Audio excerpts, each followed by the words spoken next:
Remembering I'm human, I could always be wrong.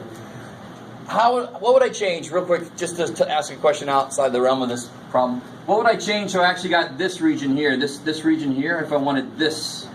What would I have to change in the instructions? Y equals x squared. Yeah, x equals 0. And what else would I have to change? X equals 1. Y equals 1. Yeah, I'd have to make it y equal 1. And I have to say x equals 0. And I'd leave y equals square root of x, and we could always turn that around if we wanted to, right? Do you guys see that? So you got to be really careful. Does it want me the region that's inside the curve or outside the curve? However you want to look at it, you got to be really careful about which region they really are talking about. What's definitely going to be the inner one here? Z. Because we've defined xy plane to be our input plane. Does everybody get that point I'm trying to make? Hopefully, I'm trying to make it subtle, but now I'm going to make it really in your face. This is going to be my input plane. Because this is going to be my outputs that could be functions of those two variables. So that's always got to be the inner integral that has two variables on it, if there are going to be two variables. Okay, so now it's up to us. Which order do we want to do this in? dx, dy. dy, dx. Yeah. dx. dy, dx. dy dx? Yeah. Yeah. All right, let's try. Let's see. What would dy dx look like? What would that look like? 0 to the square root. So the x goes from what to what? 0 to the square root of 0. X goes from 0 to 1. And y would go from 0 to the square root of x.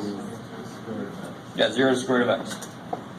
And then of course z would go from what to what? 0 to 1 plus x plus y. 0 to Yeah, where'd it go? There. 1 plus x. Yeah, that one's easy. That inner one's going to be the same no matter what, as long as I do my xy plane as my input plane. Question. Now, what it would look like if it was dx dy. Y goes from 0 to 1, as x goes from y squared to 1. So it's it's up to you. I would always sort of lean in the direction of no radicals. Polynomial functions are always much easier to do integration with, but this probably won't give you too ugly of a thing. So I think either way is probably okay, right? But the point I'm trying to make here is you pick an input plane. The variable you've left out will be your inner integral. Because it's going to be what it does for those inputs. Right? So it's going to be inner. And then these could be whatever order makes the most sense or whatever way you think of first. But they're completely switchable. And we got a lot of practice with that back in the other section. All right, so let's see. I don't know. The first step is the same in both. 6x. Yeah, 6x, y, z. You got all of that. So it's going to be 6xy times that. Is that cool? Mm-hmm. Because we evaluate z between that and 0. And then it all depends on which way you want to do it. So let's do dy dx just to look at it. Because that's the way I was kind of dissing a little bit earlier. It might not be that bad. So obviously I want to distribute this thing. There's no direct integral power product rules, right? So don't do that to yourself.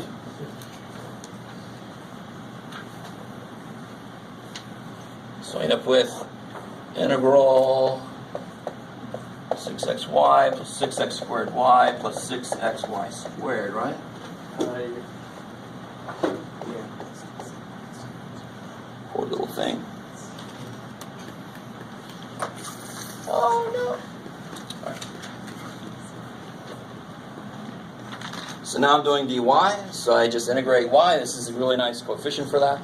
Gotta love that shit. It's got that 2 that I want in it. You guys see what I'm saying? So when I integrate this, it's just going to become, and this is dy, right?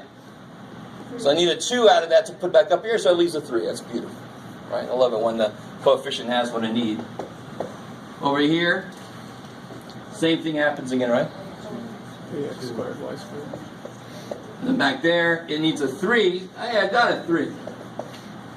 Kick ass. I get irrationally enthusiastic about that.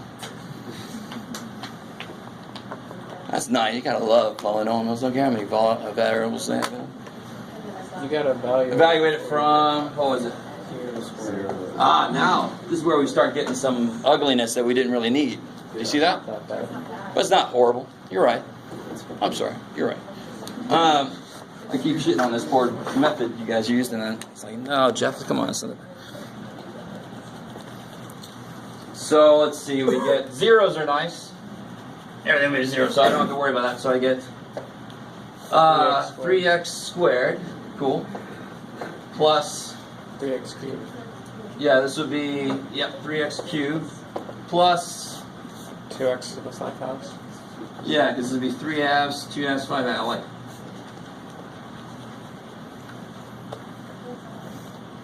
And then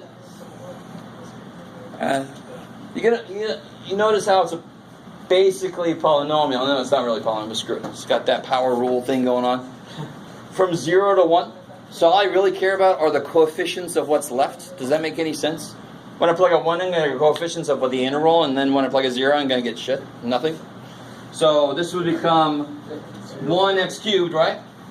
So 1 plus, 3x to the 4, so 3/4 plus, 4 sevenths. this would be 7 halves, 2 sevenths, 4 sevenths, and then minus a bunch of zeros. So then whatever the heck that is. 65/28.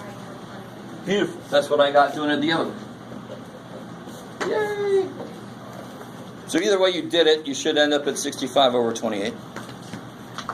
Yes? So on tests and stuff, I think I already figured this out, but you want us to add those, if you had like 3, 1 plus 3/4 plus 4 sevenths, you want us to add those?